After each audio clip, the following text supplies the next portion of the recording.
নমস্কার, আপনারা দেখছেন গ্লোব টিভি। সবার পাশে সবার সাথে গ্লোব নিউজ নিয়ে এখন আমি ত্রিপর্ণা রয়েছি আপনাদের সঙ্গে। এক নজরে দেখে নেব আজকের বিশেষ বিশেষ খবর। উলুবেড়িয়া মেডিকেল কলেজ হাসপাতালে 5 ঘন্টার কর্মবিরতি। আদিবাসী ছাত্রীকে ধর্ষণ ও খুনের ঘটনার প্রতিবাদে থানায় ডেপুটেশন বিক্ষোভ।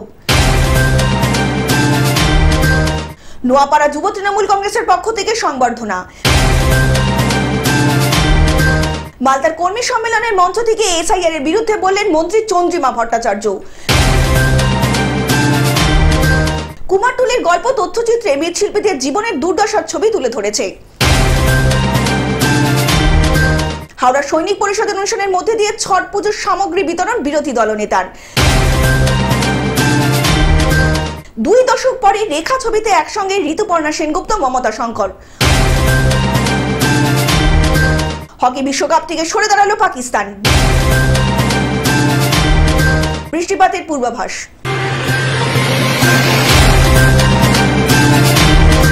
আসছে বিস্তারিত খবরে। উলুবেড়িয়া মেডিকেল কলেজ হাসপাতালে 5 ঘন্টার কর্মবিরতি। পরিষেবা স্বাভাবিক রেখে শুক্রবার সকাল 9টা থেকে 5 ঘন্টার কর্মবিরতি পালন করল residential doctor association. Uluberia Saratchandra Chattopadhyay medical college হাসপাতালে 5 ঘন্টার কর্মবিরতি শুরু করলো রেসিডেন্সিয়াল ডক্টর অ্যাসোসিয়েশন। তাকে ফিজিক্যালি অ্যাসল্ট করা হয়েছিল ওয়ার্ডের মধ্যে। তো ওয়ার্ডের মধ্যে ফিজিক্যালি অ্যাসল্ট যখন করা হচ্ছে তখন একটা হসপিটালের সিকিউরিটির উপর প্রশ্ন তুলে, যে সিকিউরিটি যদি থাকে তাহলে একসঙ্গে 10-12 জন গিয়ে কী করে একটা মেয়ের গায়ে হাতি বা তুলবে, বা সে যখন অন ডিউটি, তাহলে সেক্ষেত্রে আমাদের সিকিউরিটি আরও টাইট করা উচিত ছিল।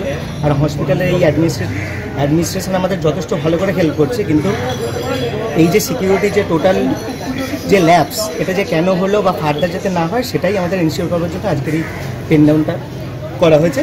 20 অক্টোবর উলুবেড়িয়া শরৎচন্দ্র চট্টোপাধ্যায় মেডিকেল কলেজ হাসপাতালে ভর্তি চিকিৎসা নিয়ে মহিলা চিকিৎসকের সঙ্গে নিগ্রহ করেন এবং অশালীন আচরণ করেন রোগীর পরিবারের সদস্যরা। তারপরে উলুবেড়িয়া থানায় লিখিত অভিযোগও করা হয় এবং এখনো পর্যন্ত 4 জনকে গ্রেপ্তার করা হয়েছে। অন্যদিকে হাসপাতাল পরিষেবা স্বাভাবিক চালু আছে বলে জানালেন হাসপাতাল কর্তৃপক্ষ। রেসিডেন্সিয়াল ডক্টর অ্যাসোসিয়েশনের পেন ডাউন কর্মসূচি প্রভাব ফেলল না উলুবেড়িয়া শরৎচন্দ্র মেডিকেল কলেজ হাসপাতালে। উল্লেখ্য, গত 20 অক্টোবর এক প্রসূতির ভর্তিকে নিয়ে তার পরিবারের লোকজনের সঙ্গে বচসা হয় জুনিয়র ডাক্তারের এবং তার প্রতিবাদে কেস হয় উলুবেড়িয়া থানায়। সেই ঘটনার পরিপ্রেক্ষিতে আজ শনিবার সকাল 9টা থেকে রেসিডেন্সিয়াল ডক্টর অ্যাসোসিয়েশনের পেন ডাউন কর্মসূচি শুরু হয় 5 ঘন্টা, কিন্তু চিকিৎসা পরিষেবা সবকিছু স্বাভাবিক উলুবেড়িয়া শরৎচন্দ্র মেডিকেল কলেজ হাসপাতালে। তবে এই ডাক্তারদের পেন ডাউন কর্মসূচি তেমনই প্রভাব পড়ল না উলুবেড়িয়া শরৎচন্দ্র মেডিকেল কলেজ হাসপাতালে। উলুবেড়িয়া থেকে মতিয়ার রহমানের রিপোর্ট, গ্লোব নিউজ। আদিবাসী ছাত্রীকে ধর্ষণ ও খুনের ঘটনার প্রতিবাদে থানায় ডেপুটেশন কর্মসূচি। রামপুরহাটে আদিবাসী ছাত্রী ধর্ষণ ও খুনের ঘটনার প্রতিবাদে আদিবাসীদের আসানসোলের ভিসার থেকে মিছিল শেষ হয় থানায় ডেপুটেশন কর্মসূচি গ্রহণ করা হয়। আসানসোল উত্তর থানার 19 নম্বর জাতীয় সড়ক ধরে মিছিল করে আদিবাসী মানুষজনের সম্প্রদায় মানুষ। আসানসোল উত্তর থানার সামনে এসে তুমুল বিক্ষোভ দেখান আদিবাসী সম্প্রদায়ের মানুষজন। দাহ করা হয় কুশপুত্তলিকা। কুরুল দা নিয়ে চলে আদিবাসী মানুষজনের বিক্ষোভ। সব শেষ হয় থানায় জমা দেওয়া ডেপুটেশন পত্রের পরে। আসানসোল থেকে সৌমিত্র গাঙ্গুলির রিপোর্ট, গ্লোব নিউজ। নোয়াপাড়া যুব তৃণমূল কংগ্রেসের পক্ষ থেকে সংবর্ধনা। নোয়াপাড়া আঞ্চলিক যুব তৃণমূল কংগ্রেস উত্তর বসিরহাটের হাসনাবাদ ব্লকের মুরারি গ্রাম পঞ্চায়েতের নোয়াপাড়া এলাকায় আয়োজিত হলো সংবর্ধনা অনুষ্ঠান। 26শে বিধানসভা নির্বাচন, সেই বিধানসভা নির্বাচনকে সামনে রেখে দল যেভাবে সারা রাজ্যব্যাপী পুরাতন ধাঁচের উপর নতুন প্রলেপ লাগিয়ে যে পদ বন্টন করেছেন এবং দক্ষ সংগঠকদের সামনে এনে আগামী নির্বাচন প্রক্রিয়া সুষ্ঠু সাবলীলভাবে যাতে হয় এবং দল যাতে আরও শক্তপোক্ত মজবুত জায়গায় অবস্থান করে, তার জন্য বিভিন্ন পদের বন্টন হয়েছে এবং বিভিন্ন রদবদল হয়েছে। বসিরহাট সাংগঠনিক জেলার রদ বদলে হাসনাবাদ ব্লক নম্বর তৃণমূল কংগ্রেসের সহ সভাপতি হয়েছেন লড়াকু তৃণমূল নেতা আখের আলী মণ্ডল। সভাপতি আখের আলী মণ্ডলকে সংবর্ধনা দেওয়া হয় ফুলের স্তবক দিয়ে। হাসনাবাদ 2 নম্বর যুব তৃণমূল কংগ্রেস পুনর্নির্বাচিত সভাপতি আসলাম গাজীকে। এই সংবর্ধনার সভার বিশেষ মূল প্রবেশ ছিল শিক্ষার আনোয়ার হোসেন নেতৃত্বে তৃণমূল কর্মী সমর্থকদের উপস্থিতি ছিল চোখে পড়ার মতন। নির্বাচনের প্রস্তুতি শুরু হয়ে গেল মুরারিপুকুর সহ বিভিন্ন এলাকায়। কাল নির্বাচন ঘোষণা হলে কালকেই আমরা রেডি। কিন্তু দেখুন, আমাদের জেলার সাংগঠনিক কিছু রদবদল হয়েছে। দল নিশ্চয়ই আমাদের সর্বভারতীয় সাধারণ সম্পাদক অভিষেক বন্দ্যোপাধ্যায়, দিদি মমতা ব্যানার্জি, আমাদের জেলার লিডার নবনিযুক্ত আমাদের জেলা সভাপতি লিটন দা, তারা সবাই বুঝেছেন যে কিছু কিছু নতুন মুখ সামনে আনা উচিত, সামনে আনতে হবে, সেজন্য এনেছেন। আমি ধন্যবাদ জানাই তানাদেরকে, লিটন দাস তানাদের ধন্যবাদ জানাই। আমাদেরকে পদ দিয়েছেন, দলের ছোটোখাটো পদ দিলেও দিয়েছে, যেটাই দিয়েছে আমরা সেটা নিয়ে খুশি। এবং আগামী দিন 2026 সাল এসে গেছে, 4 মাস পরে ইলেকশান, 4 মাস বাদে ইলেকশান ঘোষণা হয়ে যাবে। আমরা সেই ইলেকশানে তৃণমূল কংগ্রেসের চারিদিকে জয় জয়কার হয় যেন হাসনাবাদ বোলাকে, সেই কাজ করে চলব। বসিরহাট থেকে সৌমাভ মণ্ডলের রিপোর্ট, গ্লোব নিউজ। মালদার কর্মী সম্মেলনের মঞ্চ থেকে এসআইআর এর বিরুদ্ধে বললেন মন্ত্রী চন্দ্রিমা ভট্টাচার্য। 26-এর বিধানসভা নির্বাচনকে কেন্দ্র করে মহিলা বিভিন্ন শাখা সংগঠন ও কর্মী নেতৃত্বদের সঙ্গে নিয়ে বৃহস্পতিবার বিকেলে মালদা শহরের টাউন হলে তৃণমূল কংগ্রেসের মহিলা কমিটির মালদা শাখা সংগঠনের উদ্যোগে একটি রাজনৈতিক কর্মী সম্মেলনের আয়োজন করা হয়েছিল। প্রধান বক্তা হিসাবে উপস্থিত ছিলেন রাজ্যের মন্ত্রী চন্দ্রিমা ভট্টাচার্য। এছাড়াও উপস্থিত ছিলেন মালদা জেলা পরিষদের থেকে লিপিকা বর্মন ঘোষ, মন্ত্রী তাজমহল হোসেন, দলের জেলা সভাপতি তথা বিধায়ক আব্দুর রহিম বক্সি, তৃণমূলের মহিলা সভানেত্রী। এছাড়াও ছিলেন ইংরেজবাজার পুরাতন মালদা পৌরসভার চেয়ারম্যান কৃষ্ণেন্দু নারায়ণ চৌধুরী সহ দলের অন্যান্য নেতা কর্মীরা।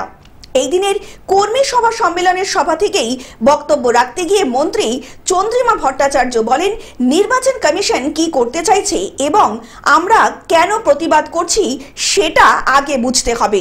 শুধু তাই নয়, নির্বাচন কমিশন নিরপেক্ষভাবে কাজ করছে না, সেটাও আমরা দেখতে চাই। তাই জননেত্রীর কথা মুখ্যমন্ত্রী মমতা বন্দ্যোপাধ্যায় আওয়াজ তুলেছেন। এবছরে নাম বাদ গেলে আন্দোলন হবে, আর এই পথেই আমরা চলবো বলে জানালেন মন্ত্রী চন্দ্রিমা ভট্টাচার্য। বুঝতে হবে যে এরা কি করতে চাইছে এবং আমরা কেন এটার প্রতিবাদ করছি। কারণ যেভাবে ওরা বৈধ ভোটারকে অবৈধ করবার একটা চেষ্টা চালাচ্ছে, এবং এটা আমরা দেখেছি যে অনেক ভোটার, লক্ষ লক্ষ ভোটারকে বাদ দিয়ে দিয়েছে। বিহারে আমরা দেখেছি সেটা। আমরা এখানে কোনো বৈধ ভোটারকে অবৈধ বলে বাদ দেওয়া, এটা আমরা করতে দেব না। মালদা থেকে অভিষেক দাসের রিপোর্ট, গ্লোব নিউজ। কুমারটুলির গল্প ও তথ্যচিত্র মৃৎশিল্পীদের জীবনের দুর্দশার কথা তুলে ধরেছে। 300 বছরের কুমারটুলির ইতিহাস নিয়ে তৈরি হয়েছে বাংলার তথ্যচিত্র কুমারটুলির গল্প। সম্প্রতি এই তথ্যচিত্রটি প্রদর্শিত হলো বিড়লা প্লানেটোরিয়ামের কনফারেন্স রুমে। 17 মিনিটের এই তথ্যচিত্রের পরিচালক সমীর সমু।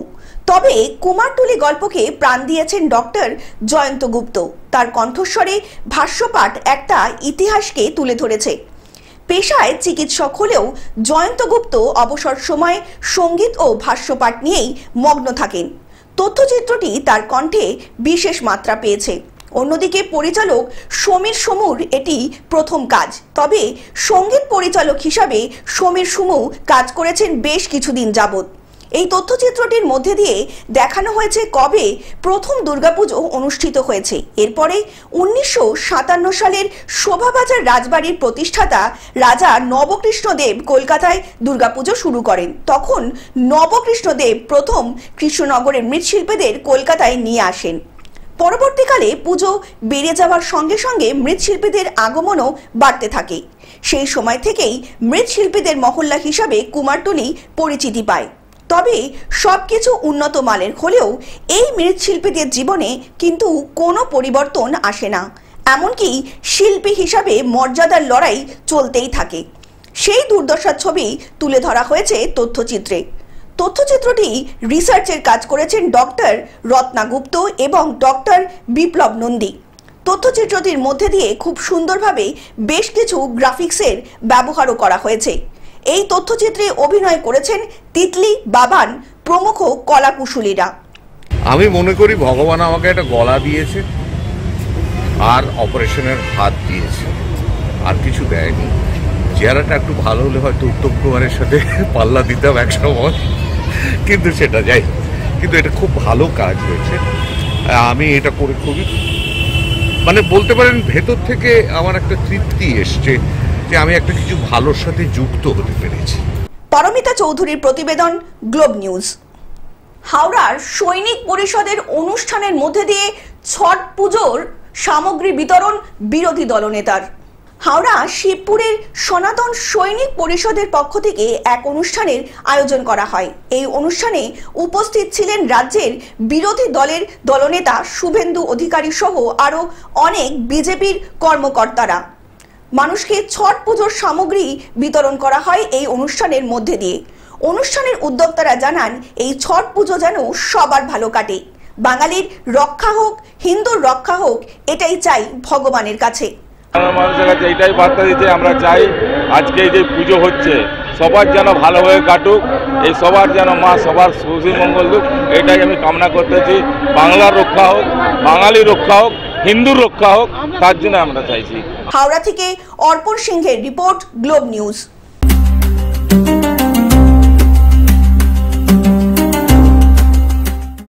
দুই দশক পরে রেখা ছবিতে একসঙ্গে ঋতুপর্ণা সেনগুপ্ত ও মমতা শঙ্কর। 2 দশকেরও বেশি সময় পর আবার তারা একসঙ্গে, ঋতুপর্ণা সেনগুপ্ত, মমতা শঙ্কর। শেষবার এই জুটিকে একসঙ্গে পাওয়া গিয়েছিল ঋতুপর্ণ ঘোষের উৎসব ছবিতে। অনুপম দাসের লেখা ছবির শুটিংয়ে তাদের পাওয়া গেল দীপাবলির সময় ভবানীপুর চত্বরের একটি বাড়িতে। ছবির নামেই সবচেয়ে বড় চমক, মমতা শঙ্কর রয়েছেন রেখা চরিত্রের নাম ভূমিকায়। ছবিতে প্রবীণ অভিনেত্রীর বাড়িতে পরিচারিকার চরিত্রে দেখা যাবে ঋতুপর্ণাকে। দায়িত্বটা ঋতুপর্ণার ওপর সবটাই। বোঝাই যাচ্ছে সামাজিক বার্তা রয়েছে এবং এই সময়ের প্রতিফলন থাকবে অনুপম দাসের এই ছবিতে। ডিয়ার মায়ের পর ফের বাংলা ছবিতে দেখা যাবে সায়ন মুন্সিকে। তার সঙ্গে ঋতুপর্ণা চরিত্রটির একটা যোগ রয়েছে। সায়নও এই বাড়িতে পরিচারিকায় থাকেন এবং বৃদ্ধার দেখাশোনা করেন। গল্প এমনটাই। বুলির চরিত্রে ঋতুপর্ণাকে দেখাচ্ছে ভারী সুন্দর। অন্যদিকে ঋতুপর্ণা এবং মমতা শঙ্করের রাসায়ন সেটে কিন্তু চমৎকার। আশা করা যাচ্ছে ছবিতে তার স্পষ্ট হবে বলেই মনে করা হচ্ছে। Bureau report, Globe news.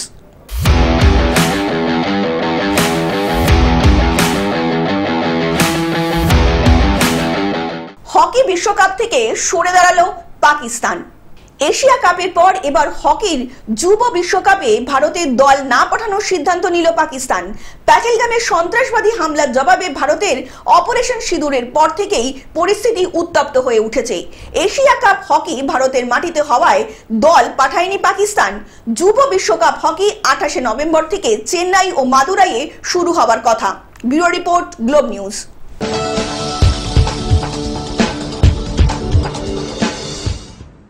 বৃষ্টিপাতের পূর্বাভাস।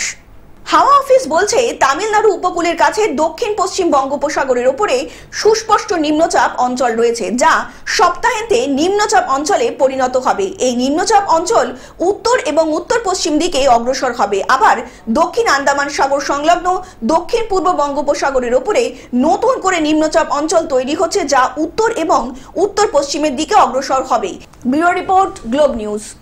টেলিভিশন ছাড়াও গ্লোব টিভি এখন সর্বত্র সমাজ মাধ্যমে উপলব্ধ। বিস্তারিত জানতে ফোন করুন আমাদের টোল ফ্রি নাম্বার 180089197744 অথবা লগ ইন করুন আমাদের ওয়েবসাইট www.globetvindia.com এ। গ্লোব নিউজ এখন এ পর্যন্তই। দেখতে থাকুন গ্লোব টিভি, সবার পাশে সবার সাথে। নমস্কার।